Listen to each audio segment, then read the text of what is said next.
working as a lecturer at Middle East Technical University, School of Foreign Languages, Modern Languages Unit, offering English for academic purposes courses. And she is a member of the Research and Development Unit. She received her BA degree from Hacettepe University, American Culture and Literature Department. Her MA degree from Buchanan University, teaching English as a foreign language program, and her PhD at Middle East Technical University, English language teaching program. Her research interests are teaching and assessment of writing and speaking skills, teachers' professional development, teacher identity, 21st century skills, and higher education. Today, she will lead a 30-minute workshop on crafting question writing with Bloom's taxonomy. Please join me in welcoming Dr. Fatma Tane Merdi Köksal to the stage. Thank you. Good afternoon. Thank you, Nurcan, for your kind introduction, and thank you all for being here. I'd like to start first thanking the organizing committee for giving us the platform for socializing, sharing intellectually as well. So I'd like to start my talk, which will be focusing on Bloom's taxonomy with a question. This is a rhetorical question. We know the answer, but have you ever found yourself complaining like these students can't think? They don't think. Yes, obviously, right? So, but is it them that makes them that doesn't equip them with the ability to think? So this may be a question that we will keep in mind while I'm going to present my presentation here. So this, let's say, code, it's an anonymous code, but it struck me very hard years ago when I saw that code. So we are always in a rush, trying to keep up with the pacing, the schedule, the course book, and everything. And unfortunately, what we do as teachers is like teaching the book. So we try to make sure that we cover all the materials given in the course book, in the commercials book. But this is like teaching the course, but it's not teaching the student. So with Periodic's teacher education course, so I became in a mindset, I had started to grow such a mindset that, okay, I'm a teacher, what am I doing here? So with teacher education course, I had this teacher as critical change agent mindset. So after that notion, I started to consider, okay, these are the materials I have, but should I teach all the materials given here, or should I do something extra for my students that will help them in the future? So these were the questions in my mind. This is a little bit background for the task that I'm doing or the research I'm conducting. So these are my personal research interests. I'm specifically focusing on the teaching and assessment of productive skills, which we are really, as teachers, worried about teaching and assessing, and also professional development of teachers, because as the title suggests, we are the change agents. We should be the change agents, and we should be ongoingly professionally developed. And with this, I have this buzzword 21st century skills in my mind throughout all the teaching practices I have in my classroom, as well as the assessment practices. And higher education, because 19 years of experience focused on only in teaching higher education setting. So today we will be briefly talking about Bloom's taxonomy. Of course, the time is limited. We can't cover all the fundamental aspects, but we will have like raising awareness kind of session today. And then I will provide you an AI-generated reading text if students use it by default. So we will be trying to focus on a task that I'll share in a few minutes. And then if you have any questions, I will be happy to answer. So before we start, always there should be a reflection, right? So let's reflect. So how familiar are you yourself? Be honest with yourself. So with Bloom's taxonomy.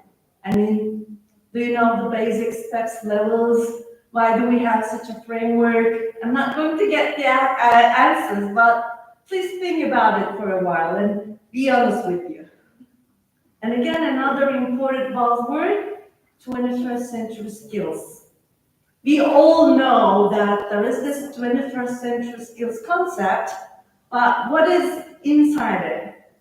So what are the components? What are the requirements? What are the skills we are talking about? Do you have some understanding of it? Have you ever studied or taught these skills? 21st century skills, we know that this is a buzzword, right? But inside, I hope I will help you to familiarize if you are not very familiar with that as well. So again, background to the study. In a very thought-provoking, enlightening speech in 2017, I guess, in World Economic Forum, do you know who Jack Ma is? Jack Ma, the founder of Alibaba, very wealthy man in the world, okay?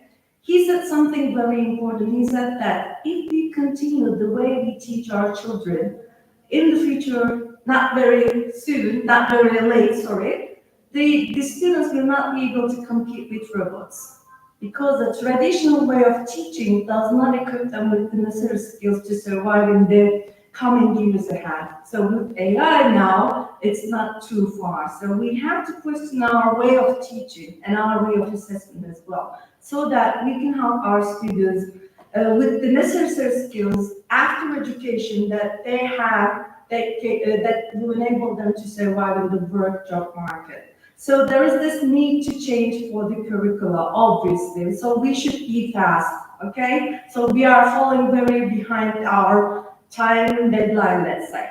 So we need to have a change mindset other than fixed mindset. This is the way I teach. No, we can't continue like this. We need to change this so that we will help our students better.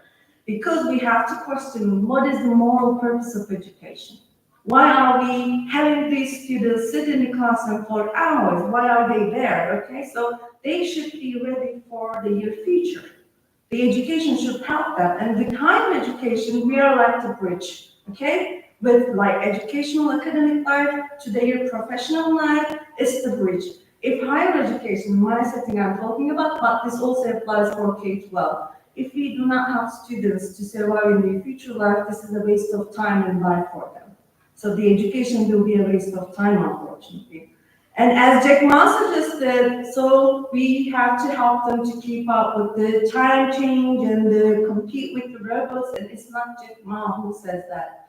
I'll show you some very recent reports in 2023 from World Government Summit, okay? They are talking about the core skills that are required for the individuals to survive in the professional domain. And as you see here, I hope you can see that. Okay, is it?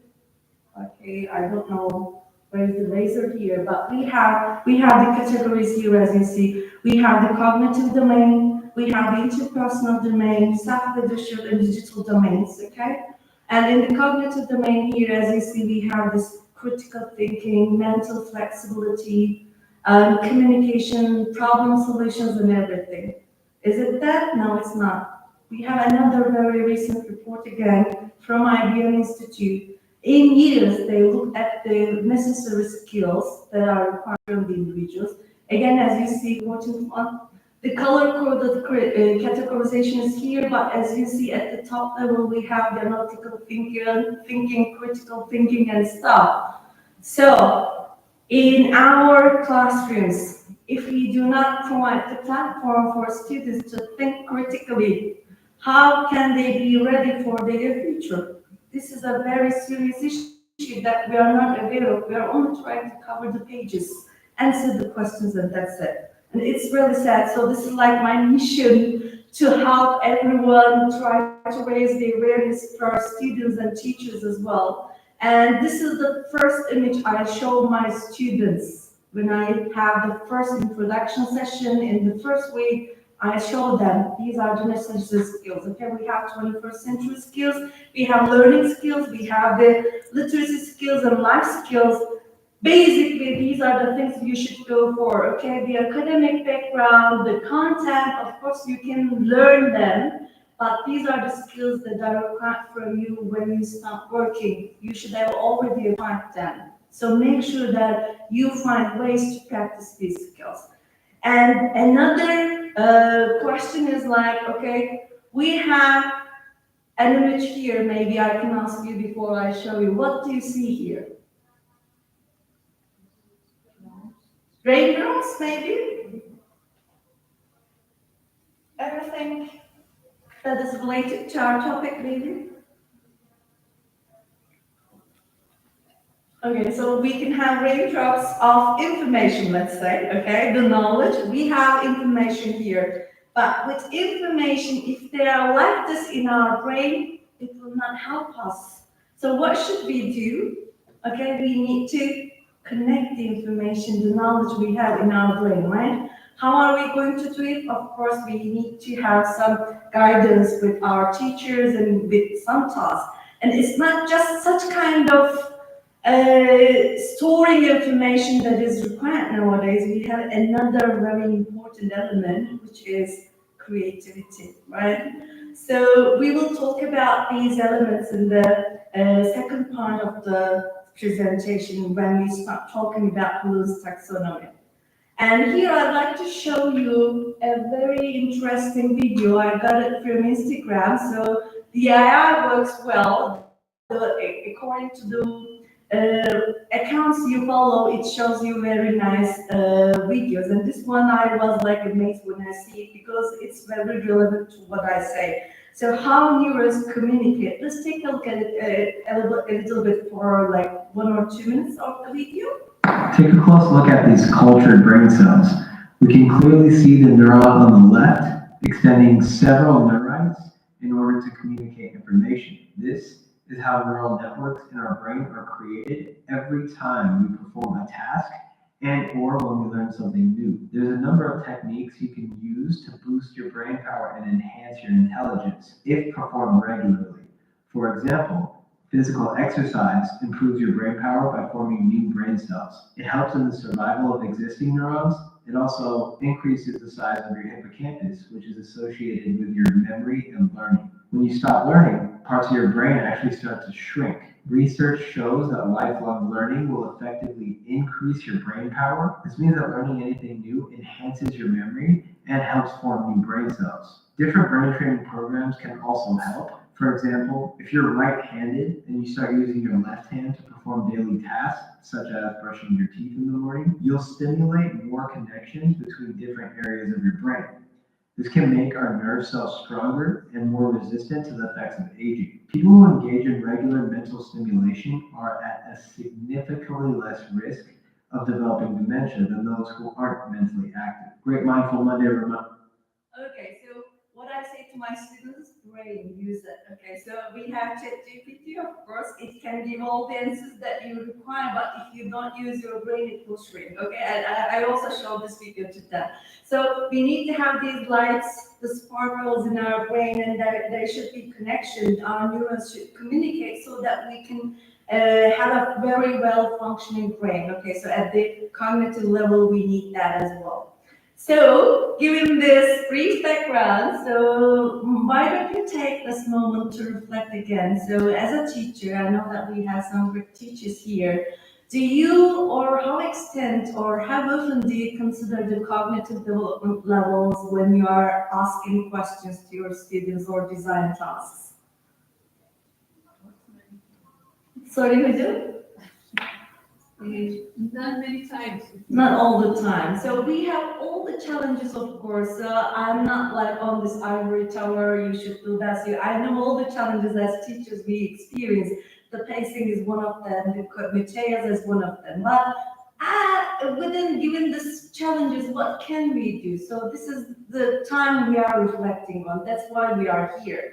Of course, if you are doing great, so please share your experiences with us. If not, no worries, Hocam. This is the common tendency, unfortunately, because of several issues. So we all know that do not ask yes/no questions to your students, okay? But even with WH questions, there is this degree about the leveling the questions, like with regard to its being openness or not. So again, we have this matrix, but a better version is like we have this Bloom's taxonomy. You may have all seen these triangle, okay? So we have the older version and the revised version, but there is not much difference. The basic consideration this framework has is like we have this lower order thinking skills that we usually have, remembering, understanding, and applying, and high order thinking skills like critically evaluating, analyzing, synthesizing, and creating an original idea and source. So here, maybe application and analysis is like the medium moderate level of, let's say, cognitive high order thinking skills. But basically, this is what Bloom's taxonomy's cognitive domain include.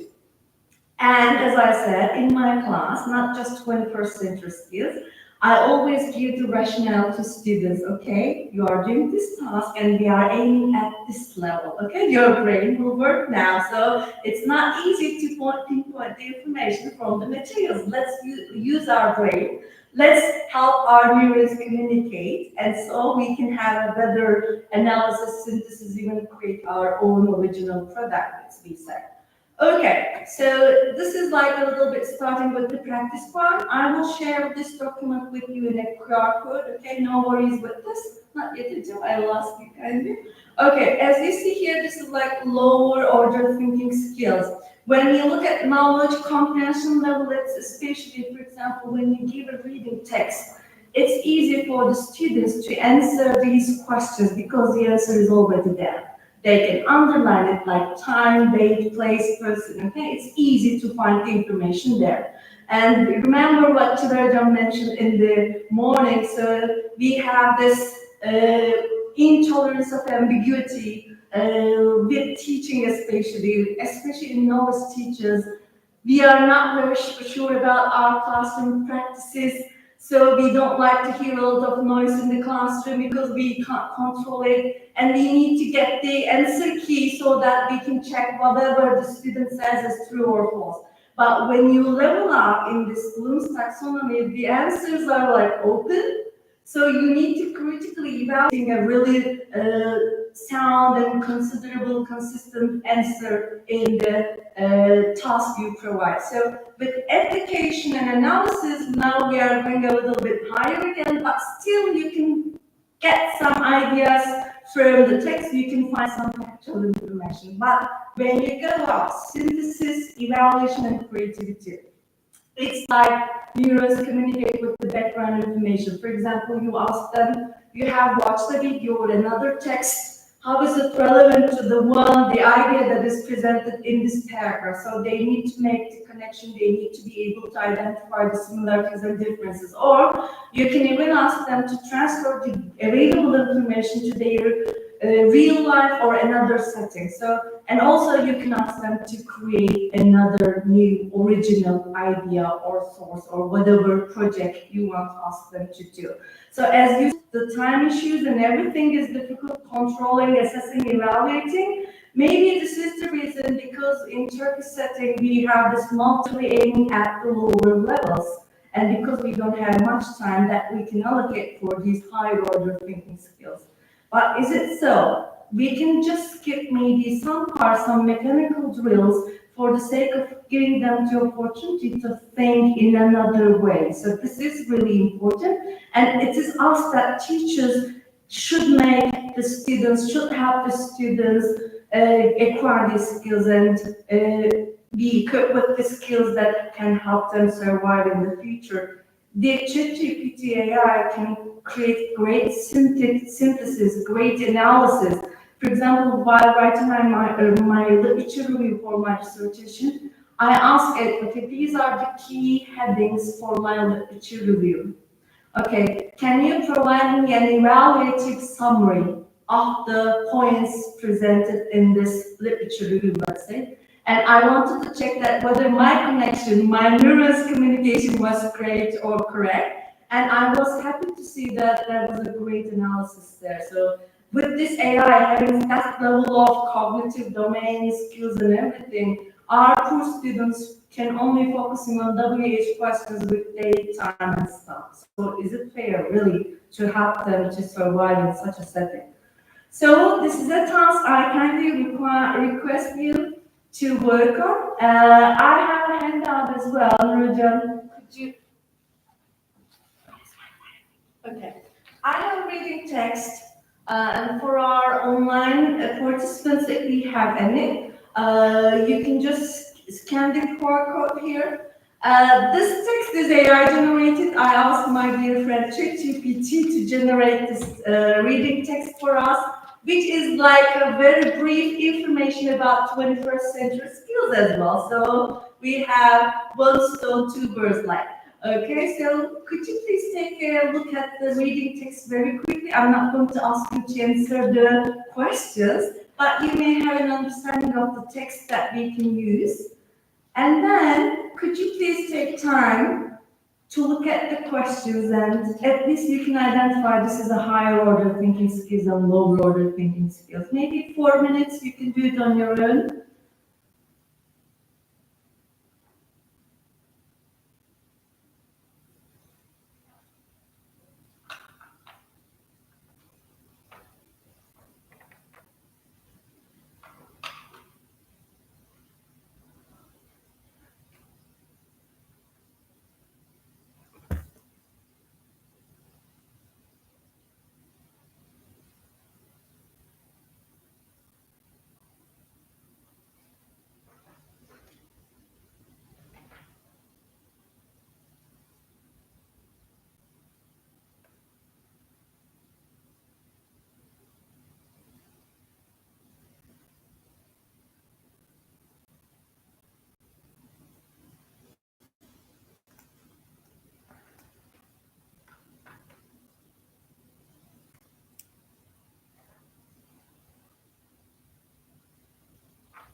So you don't need to understand all the details in the reading text. Maybe the person sitting next to you can go over the questions and try to decide, is this a higher order thinking skills we are aiming at or lower order thinking skills? If you specifically mention the skill, it would be great, but if not, at least at what level, is it high or low? You may want to talk with the person sitting next to you maybe.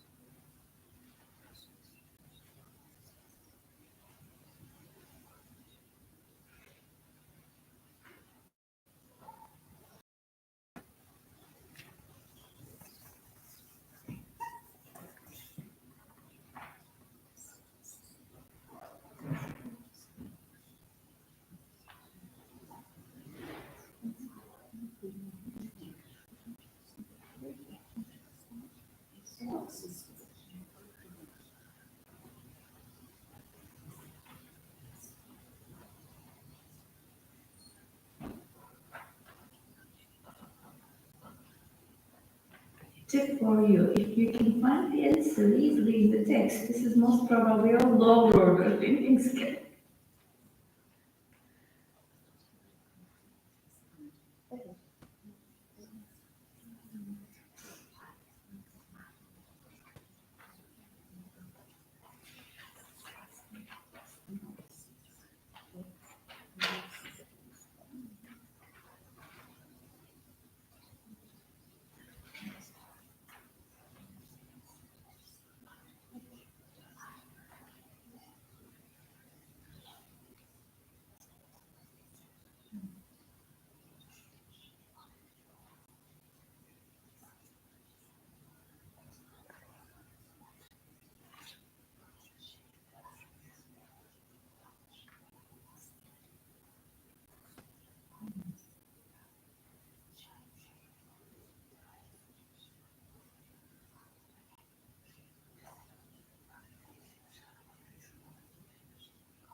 Okay, Due to time considerations, unfortunately, we will not be able to go through all the questions, but maybe we can take a look at the first 2 or 3 questions. What do you think? Is it the first one, higher order thinking skills required or lower order thinking skills? Lower, obviously, right? Okay. How about the second one?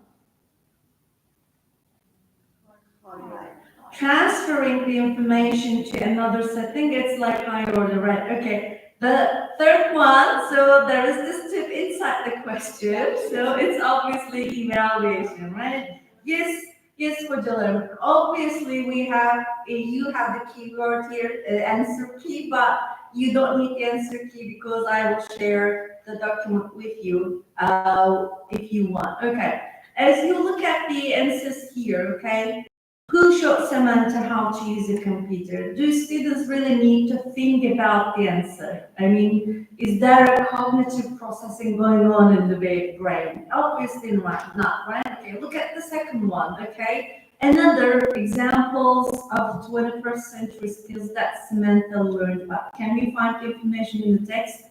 Obviously, yes. Do students need to do a critical analysis or evaluation? No. So look at application. So can you think of a situation, okay, now we are going out. Students should be able to understand the text and make an analysis of the connection between something and something. Or look at this evaluation part, and lastly, synthesis or creating. So here in the last part, you ask them to design a project. First, they should understand it, okay? They should be able to go up the levels, understand this, evaluate this, criticize this. Then they should be able to create their own product or whatever it is.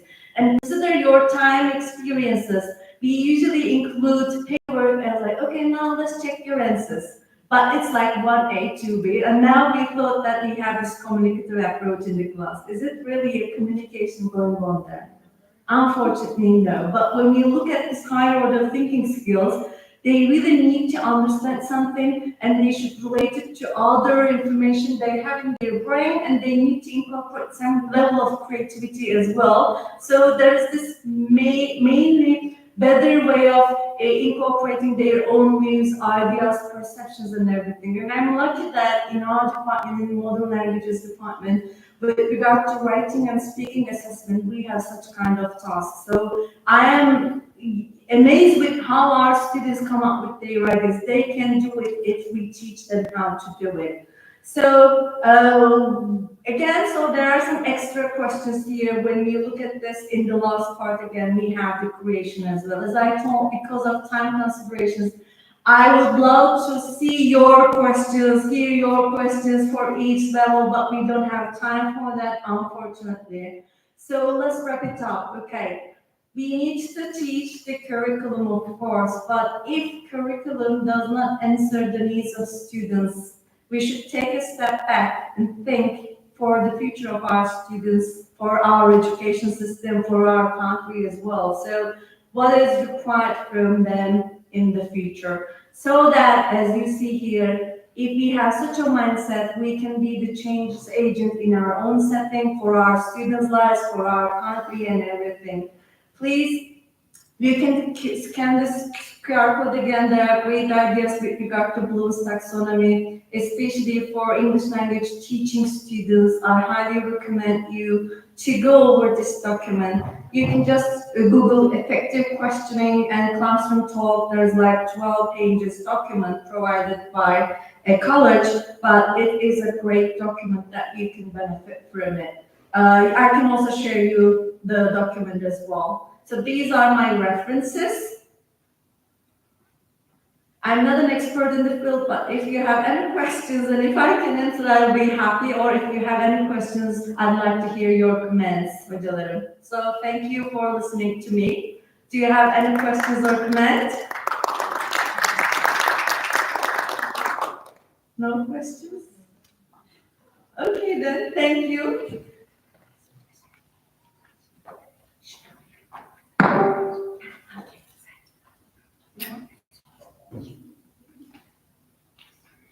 We thank Dr. Fatma Tanrıverdi for her beautiful presentation. Now our second speaker is Dr. Nuriye Karakaya Yildirim. She graduated from Middle East Technical University. She also completed her MA and PhD at the same university. And now she is currently working as a language instructor at Kırıkkale University. Her research interests include English teacher education, English teacher professional development, English as an international language, and intercultural communication. Today, she will present her study titled Self-Efficacy Beliefs of Primary School Teachers on Teaching English in Primary School. Please join me in welcoming Dr. Nuriye Karakaya Yildirim to the stage. Thank you very much for your kind introduction, Nurhacığım.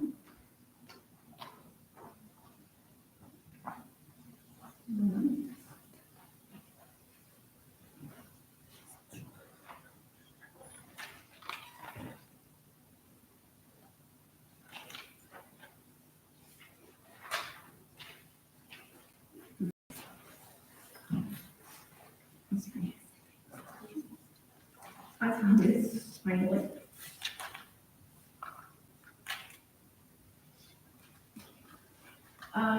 Before starting my presentation, I'd like to start professional, very passionate about working with young learners who we sadly lost during the recent earthquakes in Hatay. And she was such a beam of light that I would like to remember her in my future endeavors. In fact, she was the one who taught my daughter one of her first words, apart from mommy and daddy, and it was Nane. And I'm wearing her dress today here as a remembrance of her, and I will study her soul with me in my future endeavors. My study is called Self-Efficacy Beliefs of Primary School Teachers on Teaching English in Primary School. What's the reason for the study is this. I recently started to give a course called Teaching to Young Learners in the primary school teaching department in our education faculty. And the problems that I encountered in classrooms brought me into conducting such a study. As you already know, in 2013, there were some structural changes in the whole education system. It was broken into 3 different parts as primary, secondary, and high school with a duration of 4 years each. And this also brought about some changes in the second language English language teaching program as well, lowering the starting age for learning English to 7 years. So, and also the program was based on the common European framework of reference languages and aimed at the communication rather than, grammar teaching. I mean, the main focus is oral communication as well as retention and memory. And reading and writing skills, they are gradually covered in the secondary level. This structure is called 4 plus 4 plus 4, has changed the profiles of learners. Their ages, we said it started at the 7th age and the 2nd grade of the 4th grade. And considering most of the English teachers are not trained to teach students aged 7 to 9 years, it can definitely cause some problems and difficulties in teaching this language. This change also brought about another thing that we should consider. Because of this need for English teachers, the current English teachers are not enough. They are not enough in number to, meet the needs of this newly opened courses. So the Ministry of Education resorted to supplement this deficit with the primary teachers. When there is not an English teacher available in that particular school, the primary school teacher could teach instead of the English language teacher. And despite the curricular innovations and the particular emphasis of teaching English communicatively, several studies show us that this is not the case at all in teaching young learners. It is still teacher-centered. It involves heavily explicit grammar teaching, which the common European framework advises us not to, especially at the very beginning. And it's still, it focuses on translation, repetition, question, and answer.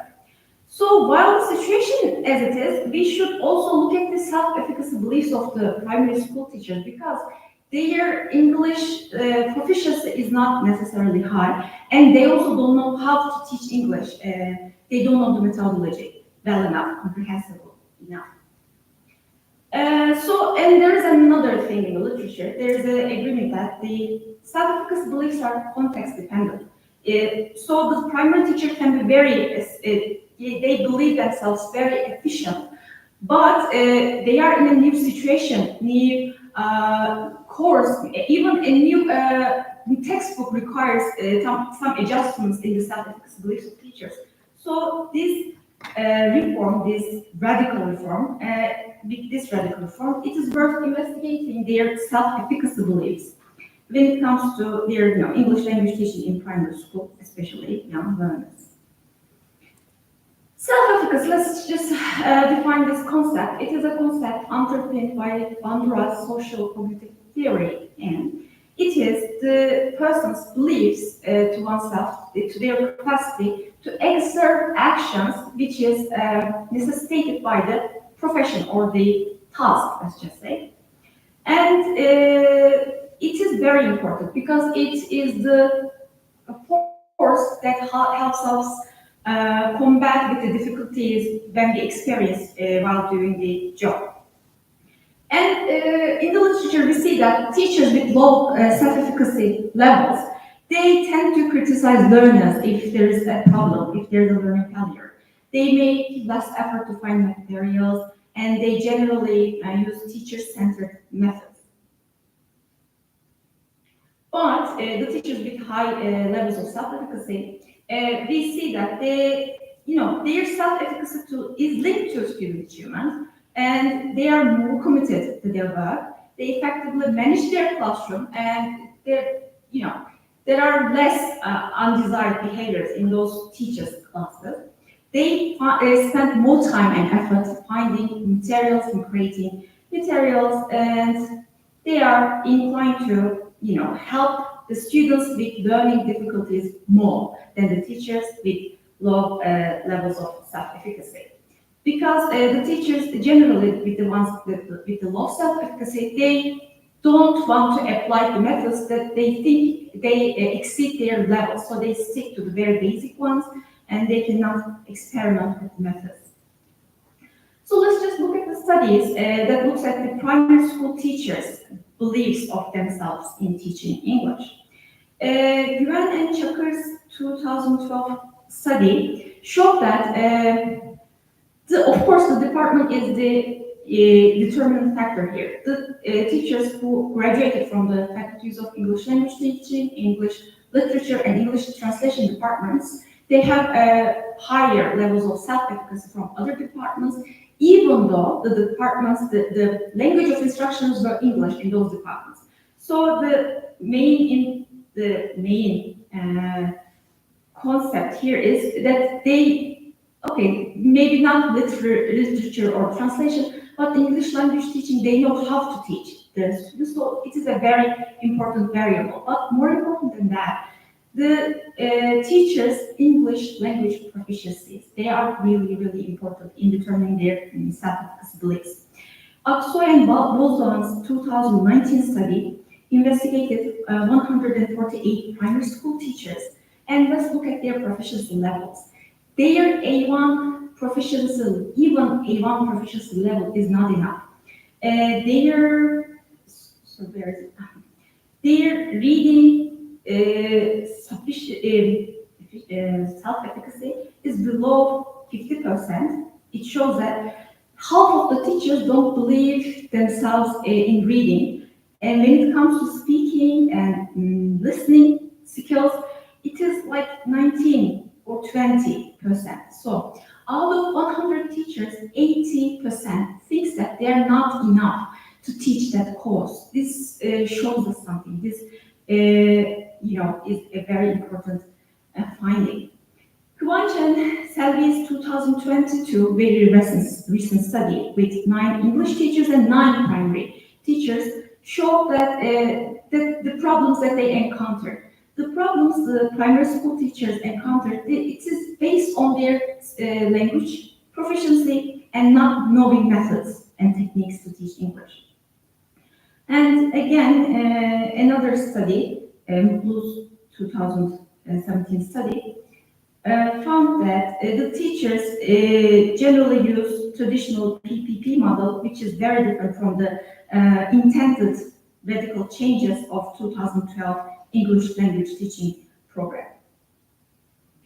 So in this study, we wanted to look at the self-efficacy beliefs of fourth year students of education faculty who are the primary school teachers. The pace and procedure is outlined here. You can look at that. Quantitative and qualitative data collection is done via a web-based survey. The sampling method was convenience sampling.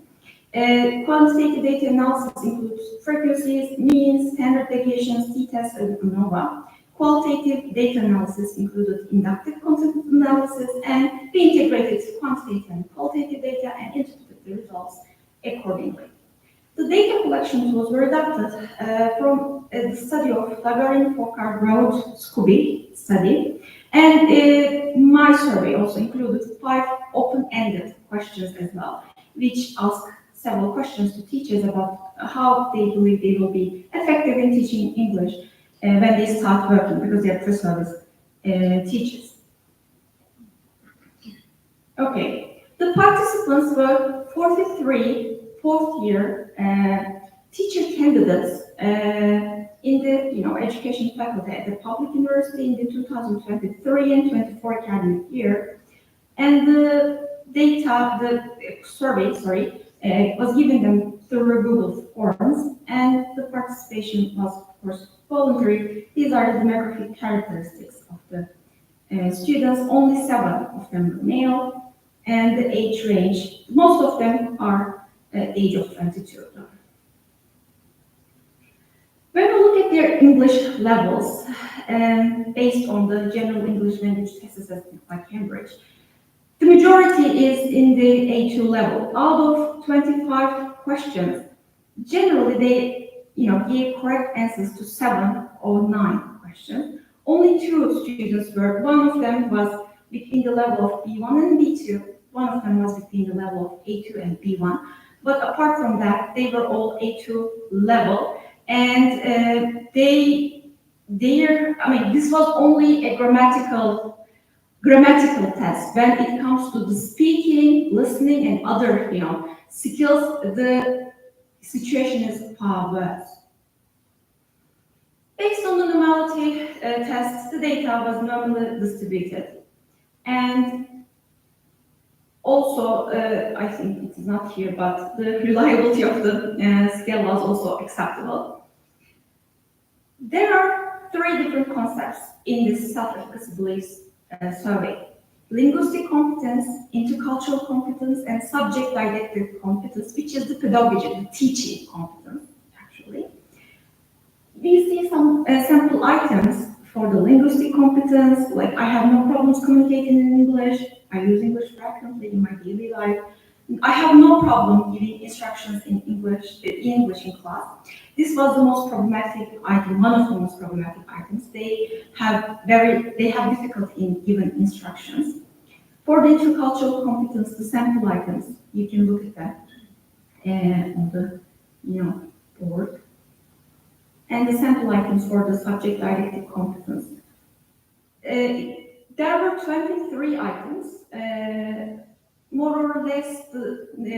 For each construct, there were equal items. One was one more.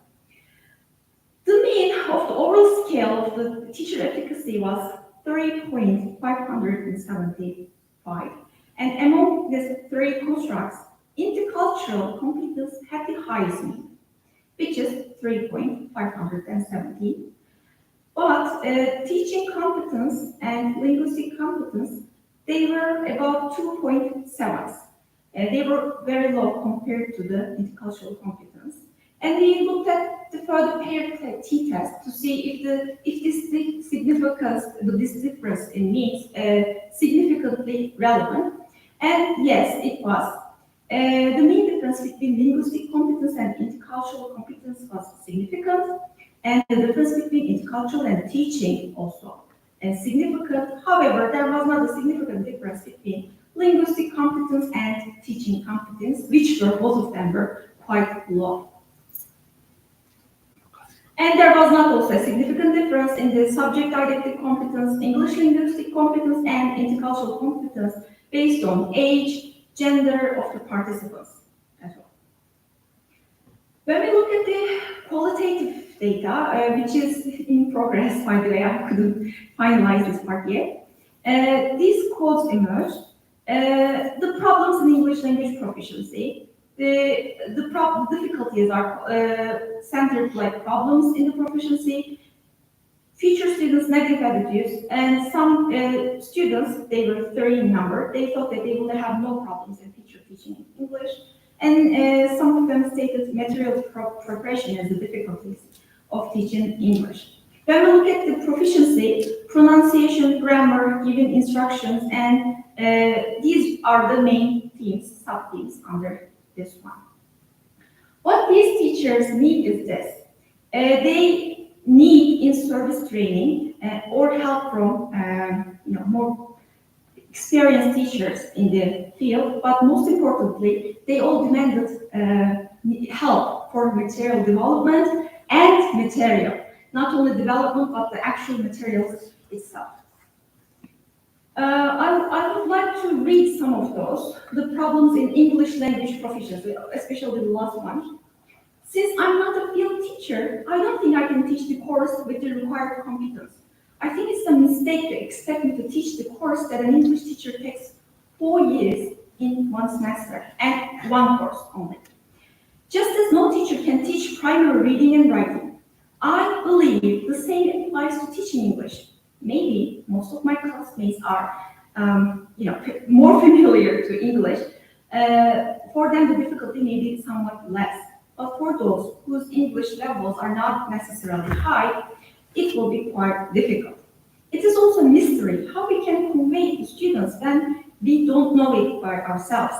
For this reason, I'm against the belief that classroom teachers should also teach this course. When students ask questions about the situation they are curious about, it will be inevitable for us to have problems answering them because there is little knowledge about the field.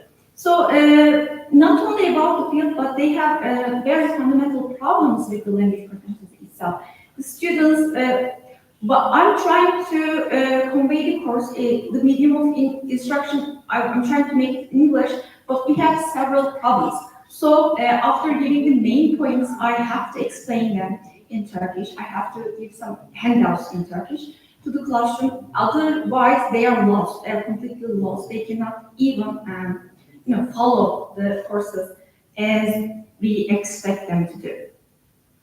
And some teaching candidates believe that in the future, the students may have some negative attitudes, so they may have problems towards that.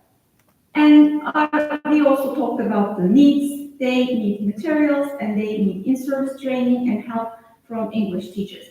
But although it wasn't in the data, but what they need is, if this practice is going to continue, they need English instruction in their bachelor education because the current English is not enough for them to take such a course of action. So what we can discuss and what we can conclude from this study, self-efficacy is very important. It is maybe the most important factor determining the success of one's success in the lessons. So these new challenges should, we should look at the self-efficacy of the teachers from the different lens. They are in a different setting, their English level is not high, so their self-efficacy is low, and this will definitely affect their teaching. Okay, here. The findings of the low self-efficacy beliefs in linguistic and teaching are parallel to the studies in the literature. They also found the same thing. The notion that they are primary school teachers and only basic level of English will be enough to teach them is proven wrong. It is not true. The several studies show that the teacher has to have a very comprehensive level of English and a very comprehensive level of teaching methodologies to be able to teach well to these young learners. And in our study, intercultural competence was significantly higher than linguistic and teaching competence, which is a positive outcome, considering the importance of intercultural competence in today's world. The data collection tool that I adapted in this study, the intercultural competence was the lowest. So it is interesting. I would like to make a further study to explain the reasons why there is this difference in the studies. And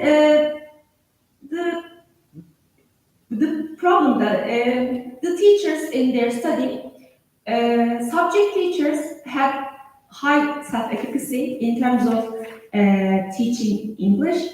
The others, the English proficiency, the primary teachers had a higher self-efficacy in teaching competence. However, in our study, both of them were quite low because they are linked to each other. If you don't know English, even though you know the methods and techniques normally in teaching, you cannot apply them. So it is understandable why these two variables were quite low. And so when we look at the implications, the primary school teachers are not at a desired level, and they believe this will make it difficult for them to teach English. And if this practice is going to continue, we have to give them more English lessons. We have to supplement them with more methodology lessons, and of course, we have to find them venues to apply this information, because teaching them, learning them, we know that it's not going to be enough. We have to give them some practice teaching lessons where they can apply these newly learned methods and techniques in the classrooms. And they need material support and in-service training. This is also a very important factor. And these are the main references. The minor references are not included here. So thank you for listening me, for your patience. And if you have any questions, I can have them.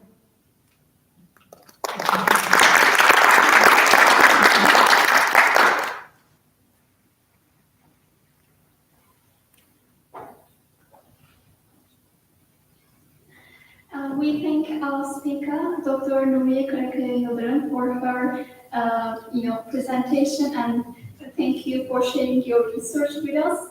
Now I would like to welcome Fatma Hocam and Nuriye Hocam to the stage so that I can give the certificates.